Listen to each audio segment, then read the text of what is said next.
etc. And in that case, if PTC is on, you don't have to log any of this. You just have to say, yes, PTC is active. As a trainee, they want you to log them just so you get better familiar with your territory and also what the signals mean. All right, so that was signals. In addition to signals, we went outside and did B, which is track structure. So track structure was just the instructor taking us over to the yard, showing us the end of a car, explaining how far away from the end of a car you have to be to clearly cross, giving you some general information about fouling the track and when you're in harm's way. So that's a lot of what that hour covered. After that was completed, we did some industry switching, or IN.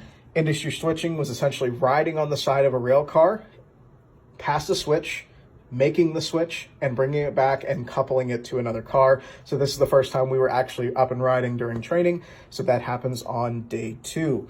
After that, we went to lunch. Once lunch is complete, you come back in and get settled in for lecture and e-learning. Lecture is exactly what it sounds like. It is a classroom lecture. The lecture today was on operating rules, so we did that for that time period. And then when we got to this portion here for e-learning, you can do either in the building using the company provided computers, or you have access to it in your hotel. You can actually go back and do it there from when you have it at the end of the day from 2 to 4. So they actually released us today at 2 o'clock and we did the e-learning from the hotel. But that's pretty much it for day 2. Did everything that we needed to get the day completed.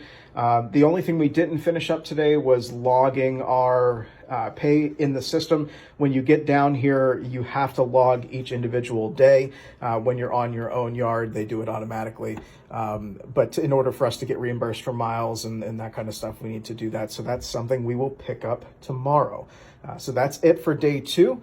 As you can see, everybody sort of swaps out each individual day, and you get a list of the things that are going to happen for the day, what your readings are for the day. Other to-dos that you have to complete for the end of the day are also there. And then that way you have a better understanding of what the next day looks like. So that's pretty much it. If you guys have any questions, like I said, go ahead and post them down below, and I'll try my best to answer them when I can. These signal logbooks are also available at your home terminal as you fill them up, so that you have them if you do have to complete them in your area. But this is definitely something that we need to do for training. So I'm going to get into my studying for tonight. I've got a couple of e-learning modules to take place. The e-learning is kind of like an online lecture that has some questions that occur at the end of it. But that's it for day 2. We'll see you on day 3.